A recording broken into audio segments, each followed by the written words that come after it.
Tetapi banyaknya orang yang ingkar kepada Kanjeng Nabi, bahkan memusuhi Kanjeng Nabi, mengintimidasi sedemikian hebatnya. Ini adalah hal lain. Tidak kurang orang-orang cerdik pandai, intelektual waktu itu, intelektual Quraisy, yang memusuhi Kanjeng Nabi dengan modal kecerdasannya.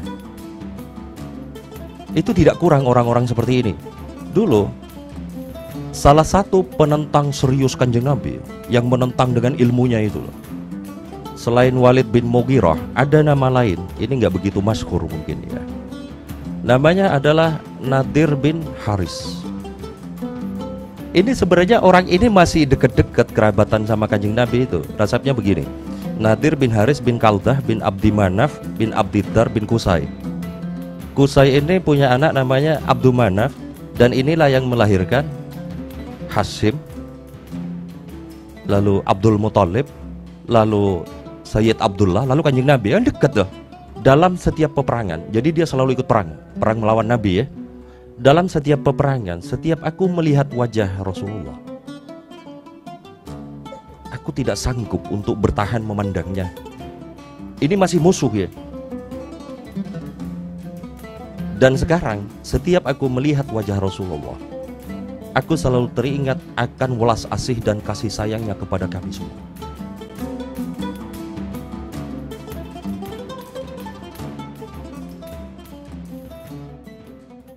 Semoga hajat kita semua, hajat dunia dan akhirat, dimudahkan dan diberkahi oleh Allah Subhanahu wa Ta'ala. Salawat dan salam kita hadiahkan selalu buat kekasih kita, baginda Rasulullah Muhammad SAW, keluarganya, para sahabatnya dan umatnya semua. Yang saya hormati Kak Kiai Kuswaidi Syafi'i, dan yang saya hormati teman-teman sekalian. Saya pengen mulai dari ayat ini. Allah berfirman dalam Al-Quran begini: Ya ayyuhan nasu qad ja'atkum mau'idatum mir rabbikum wa shifaa'un lima fis sudur wa hudaw wa rahmatun lil mu'minin.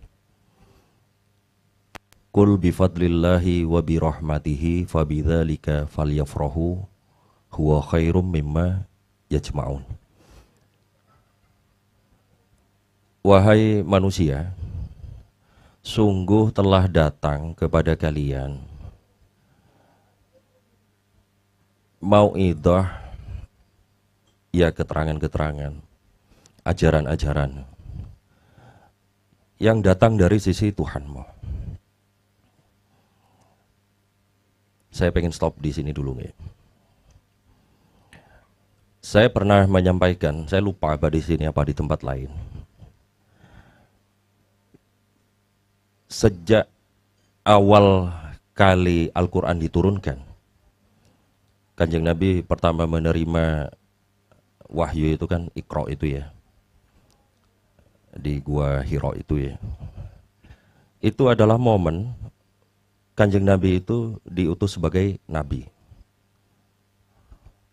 3 hari kemudian Kanjeng Nabi dapat wahyu lagi, yaitu awal-awal surat Al-Muddatsir.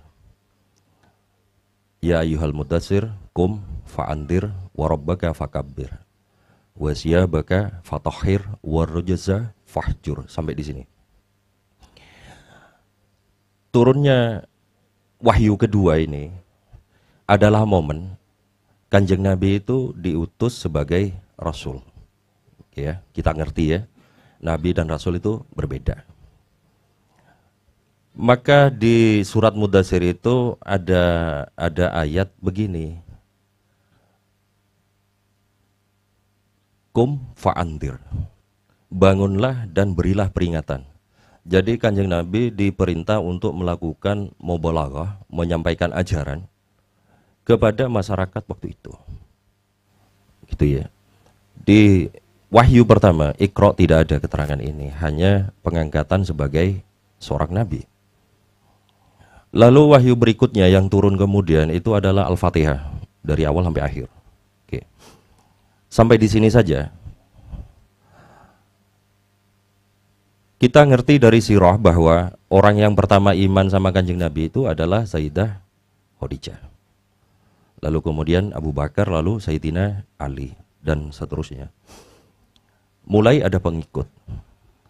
Jangan dikira bahwa walaupun Kanjeng Nabi itu melakukan syiar secara sembunyi-sembunyi, lalu tidak ada orang yang tidak tahu.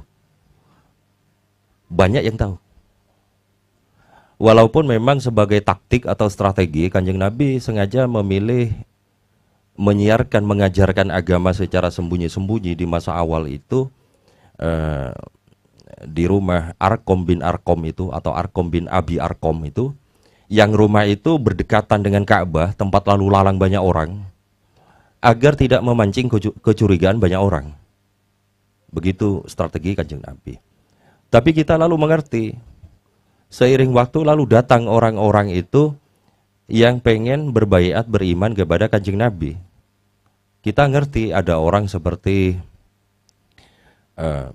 saudaranya Umar bin Khattab misalnya, Fatimah binti Khattab itu, yang bersama suaminya Sa'id bin Zaid itu melalui wasilah diajari oleh Khabbab bin Arad. Jenengan eling boten nama-nama niki. Lalu datang Sayyidina Umar dengan marah-marah. Adiknya ditempeleng sampai berdarah. Jenengan ngerti lah sirah ini ya. Lalu Kanjeng Nabi diajak, dibawa ke tempat rumahnya Arkom bin Abi Arkom tadi. Ini hanya segelintir bukti bahwa orang-orang juga mulai mengerti bahwa ada nabi, ada yang mengajarkan begini begitu gitu ya, terkait wahyu-wahyu atau ayat-ayat Al-Qur'an. Tapi begitu banyak orang yang justru memilih menentang, memusuhi Kanjeng Nabi Sallallahu Alaihi Wasallam.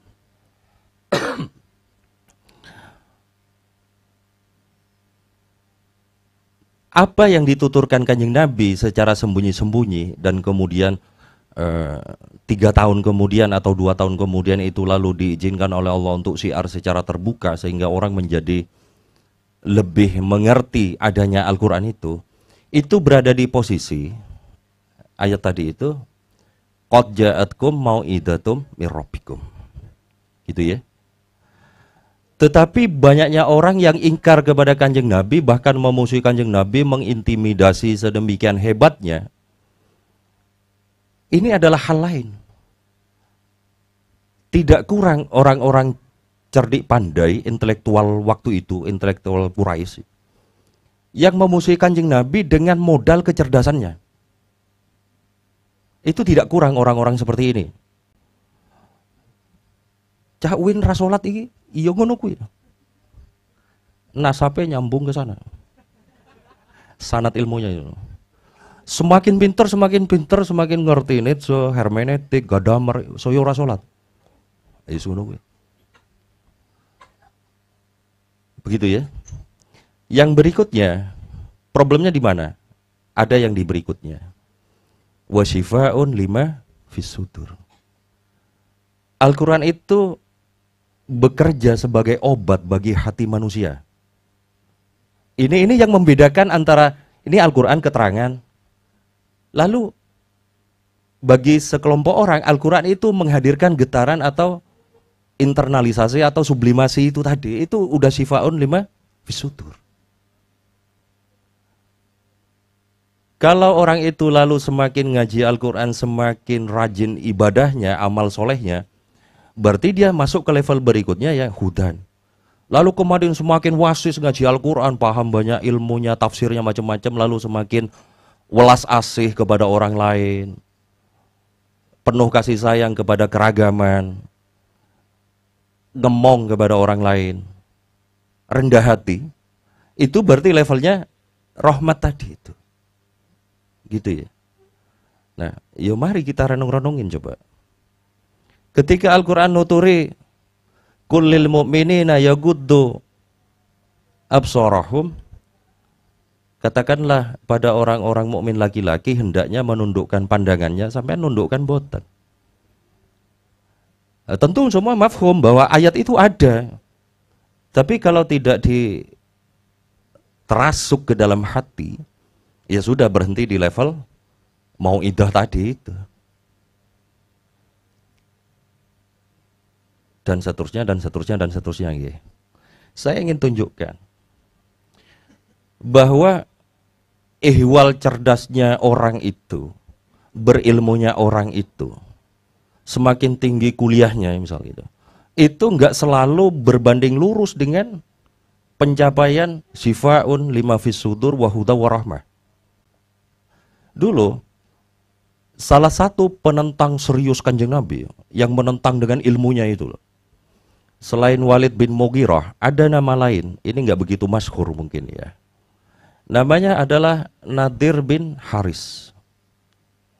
Ini sebenarnya orang ini masih dekat-dekat kerabatan sama Kanjeng Nabi itu. Resepnya begini. Nadir bin Haris bin Kaldah bin Abdi Manaf bin Abdiddar bin Kusai. Kusai ini punya anak namanya Abdul Manaf, dan inilah yang melahirkan Hasim, lalu Abdul Muthalib, lalu Sayyid Abdullah, lalu Kanjeng Nabi. Kan dekat tuh. Iya kan? Namanya Nadir bin sinten mau? Oh, no lali. Bin Haris nggih. Nadir bin angel ngapal ke jenenge. Nek ora campur tirakat angel. Ada begitu banyak ayat di Al-Qur'an itu di masa Makkiyah itu yang turun berkaitan dengan Nadir ini. Nadir ini seorang cerdik pandai intelektual yang punya perjalanan panjang. Dia sampai mengembara ke mana? Ke Suriah, ke Mesir, ke Persia, ke Romawi gitu ya. Kuliahnya jauh lah pokoknya. Dari Madura ke Jogja misalnya, jauh lah. Jauh pokoknya ya. Nah, dan dia pintar. Tapi karena bagi dia Al-Quran itu hanya berhenti di level mau'idah tadi, enggak sampai ke level sifaun lima fis sudur, maka justru yang terjadi pada dirinya itu adalah menjadikan pengetahuannya itu untuk menentang, mengingkari Al-Quran dengan pendekatan akademik, pendekatan teoritik, saintifik, integratif. Ngono kuwi ya, anu lah, win banget ya. Dengan pendekatan jaring laba-laba. Jaringan eleng mboten jaring laba-laba ya.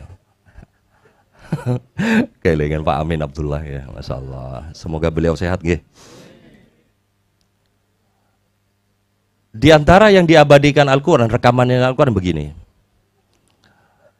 Nadir ini ketika Kanjeng Nabi siar ngajarin Al-Quran itu, dia mendirikan majelis juga di dekat Kanjeng Nabi itu. Jadi kalau gini, katakanlah ini majelis ya, itu bikin di sebelah itu. Ya, bikin di sebelah. Pertama, dia menduga bahwa orang tertarik sama Al-Quran lalu ikut Kanjeng Nabi itu karena keunikan kandungan Al-Quran. Oke. Nadir tidak mau kalah. Maka dia lalu mengutip, menukil, merujuk, pokoknya daftar pustaka banyak, hasanah dari Persia dan Romawi.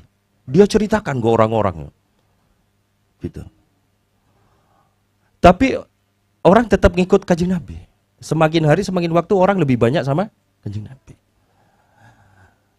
Yang kedua, Nadir ini lalu berpikir bahwa kayaknya orang-orang ini kepincut sama Muhammad itu. Kan bahasa dia begitu ya. Karena memang Al-Quran ini mengandung nilai-nilai sastrawi yang luar biasa. Ya. Maka Nadir nggak mau kalah, dia lalu pakai strategi. Dia undang para penyair. Yo arko bareng. Darus lagi mulai ya. Dia undang para penyair, nggak cukup penyair, dia undang para penyanyi. Yo aca bareng diundang mestinya. Yang ketiga dia undang para penari, kholis. Jadi dia bikin acara di sebelahnya itu, di saat Nabi nutur yang kuat, dia bikin acara gitu. Tapi tetap saja orang tertarik kepada Kanjeng Nabi. Lalu yang ketiga, dia itu bertemu dengan seorang ahlul kitab, disebutkan bahwa dia seorang Nasrani yang alim gitu ya. bertanya bagaimana caraku supaya bisa menghentikan Muhammad itu. Oleh orang ahlul kitab ini diajari begini, kamu tanyakan kepadanya 3 hal.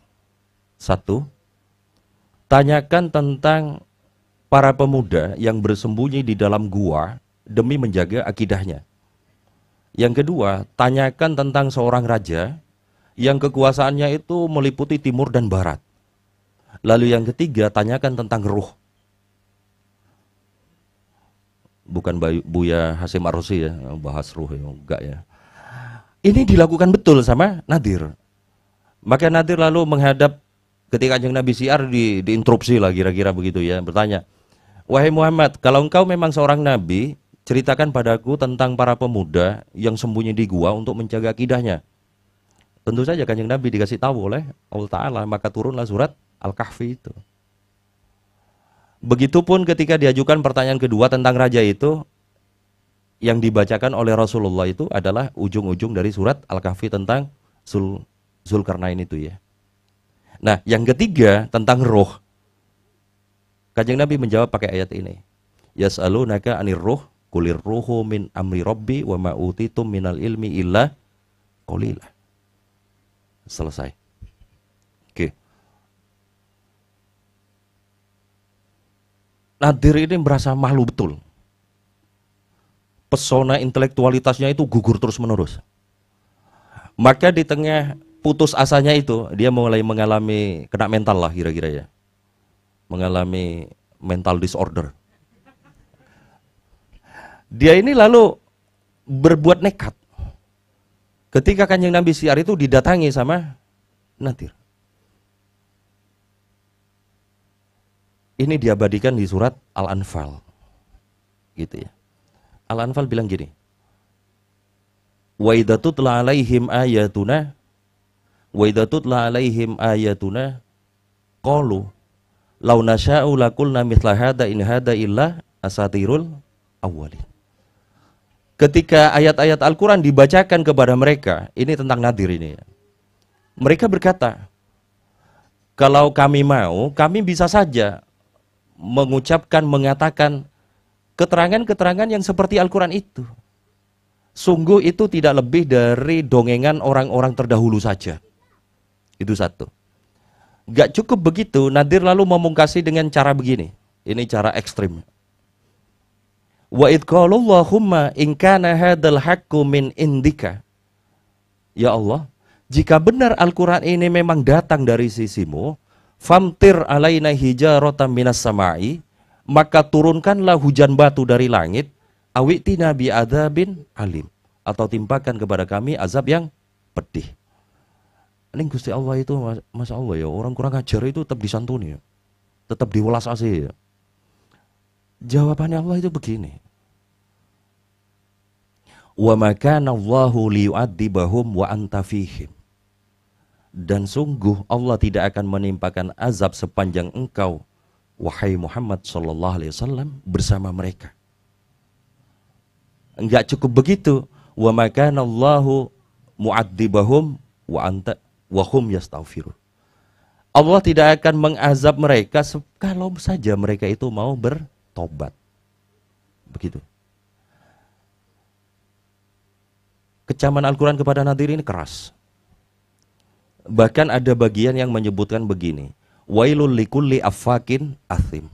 Sungguh celakalah, sungguh laknatlah orang yang sukanya itu berdusta dan berbuat dosa.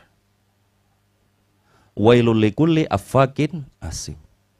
Idza tutla alaihi ayatuna yusirru mustakbiron. Ketika dibacakan ayat-ayat kami kepadanya, mereka lalu menjadi orang yang menyombongkan diri, merasa lebih akademik dari Al-Quran. Merasa lebih adiluhung dari Al-Quran. Berarti ini kita banget gitu. Sering ya. Sering. Oh, jane ya ibadah sesuk-sesuk ya kena. Iki ayatnya ono qul huwallahu ahad. Sak ngawur-ngawur ngono. Itu dikecamkan oleh Al-Quran kepada Nadir bin Haris itu tadi. Wa idza tutla alaihi ayatuna walla mustakbiron ka'allam yasma'ha ka'anna fi udunaihi waqrah fabassirhu bi'adzabin ketika dibacakan Al-Quran kepada mereka, kepada dia itu, Dia itu justru menjadi orang yang menyombongkan diri, seolah-olah di telinganya itu ada sumpalan yang membuatnya tidak bisa mendengar. Maka berilah kabar kepadanya bahwa dia akan ditimpa azab yang pedih. Oke ya. Ini Nadir bin Haris lalu mati waktu perang Badar. Oke. Saya tambahkan sedikit lagi. Nadir bin Haris ini punya adik. Namanya Nudair. Nudair bin Haris. Ya, orang Arab biasa begitu ya. Anas Unais gitu ya. Amin Umain. Cito Citi. Itu biasa gitu ya. Namanya Nudair bin Haris ya. Nudair bin Haris ini masuk Islam pasca Fathu Mekah. Ya. Adapun kakaknya mati waktu perang Badar. Ketika Nudair ini masuk Islam, dia berkata begini, Nudair ini. Dalam setiap peperangan, jadi dia selalu ikut perang melawan Nabi ya. Dalam setiap peperangan, setiap aku melihat wajah Rasulullah, aku tidak sanggup untuk bertahan memandangnya. Ini masih musuh ya. Dan sekarang, setiap aku melihat wajah Rasulullah, aku selalu teringat akan welas asih dan kasih sayangnya kepada kami semua. Oke. Lalu Nudair ini datang kepada Kanjeng Nabi, berbaiat, bersyahadat begitu. Kanjeng Nabi lalu berkomentar begini, khusus kepada Nudair gitu. Alhamdulillahilladzi hadana lil Islam. Segala puji bagi Allah yang telah memberikan hidayah, berarti kan ya. Segala puji bagi Allah yang telah memberikan hidayah padamu untuk masuk Islam. Sungguh orang cerdas sepertimu tidaklah pantas untuk tidak mengikuti Islam. Global ini ya.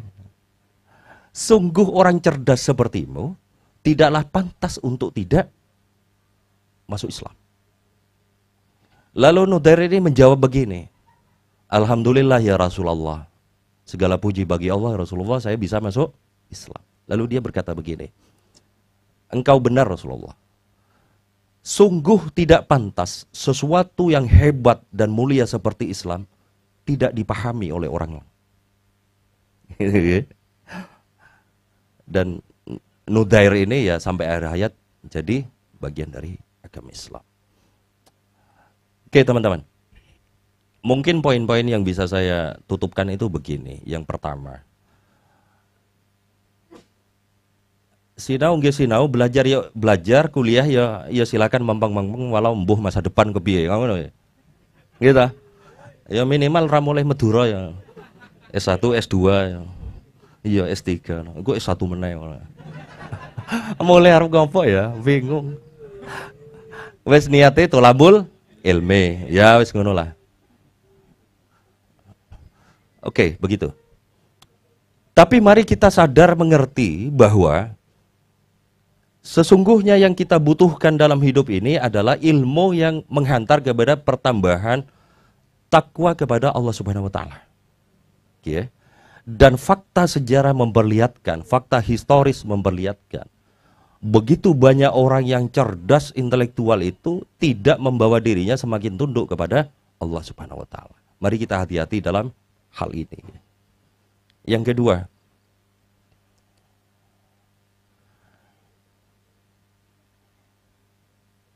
poin di mana kita berinteraksi dengan Al-Quran, hubungan kita dengan Al-Quran hari ini seperti apa? Mari coba kita refleksikan masing-masing, renungkan gitu, di antara 4 posisi tadi. 1, apakah Al-Quran bagi hidup kita sebagai mau'idah belaka? Ataukah berada di level pelan-pelan menghantar kita menundukkan diri kepada Allah? Itu artinya sifaun lima fis sudur.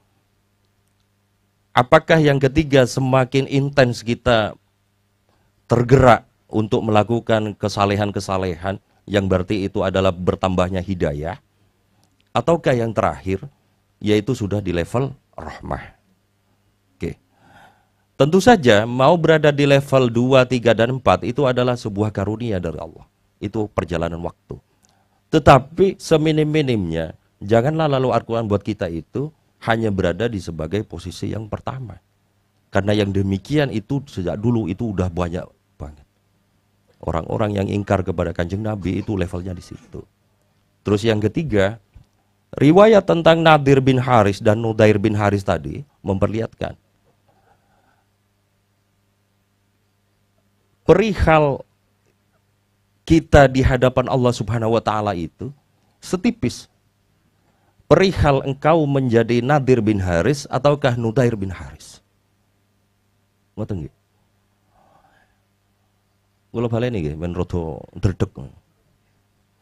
Perihal kita itu lalu menjadi siapa di hadapan Allah taala itu bagaikan setipis jarak antara perihal kita menjadi Nadir ataukah Nudair. Kan di hadis masyhur dikatakan begitu ya, yang lain waktu lah ya. Terus riwayat tentang Nadir dan Nudair ini sekaligus memperlihatkan kepada kita bahwa saudara sekandung seperti ini bisa sangat berbeda sekali. Makom kemusliminnya itu, makom kemukminannya itu bisa sangat berbeda sekali. Satu sisi, ini mungkin bisa menjadi pepeling buat kita. Janganlah kita lalu jemawa. Mentang-mentang kuliah di UIN. Gitu. Ada Islamnya mentang-mentang. Atau jangan mentang-mentang kok karena alumni pondok mana. Sekaligus di sisi lain gitu ya. Hendaknya kita merawat rojak yang besar. Optimisme harapan kepada Allah Ta'ala. Umpama kita bukanlah siapa-siapa, ngaji aja belum fasih, dan seterusnya. Pintu pertolongan Allah Ta'ala itu amat sangat terbuka. Nudair telah membuktikan itu, sebagaimana kebalikannya Nadir telah membuktikan itu. Jikapun tahun lalu belum begitu istiqomah sholatnya, dan hari ini iya masih roja itu harus dirawat. Tentu pelan-pelan ditambahkan, semoga lalu bergerak menuju kepada syifa'un lima fis sudur. Oke. Tentu saja setiap kita, pribadi kita masing-masing yang bisa menghisabah, bermuhasabah terhadap hal-hal seperti tersebut. Saya kira itu nggih teman-teman. Nuhun ngapunten kalau kelamaan. Walafu minkum wallahu alam bisawab. Assalamualaikum warahmatullahi wabarakatuh.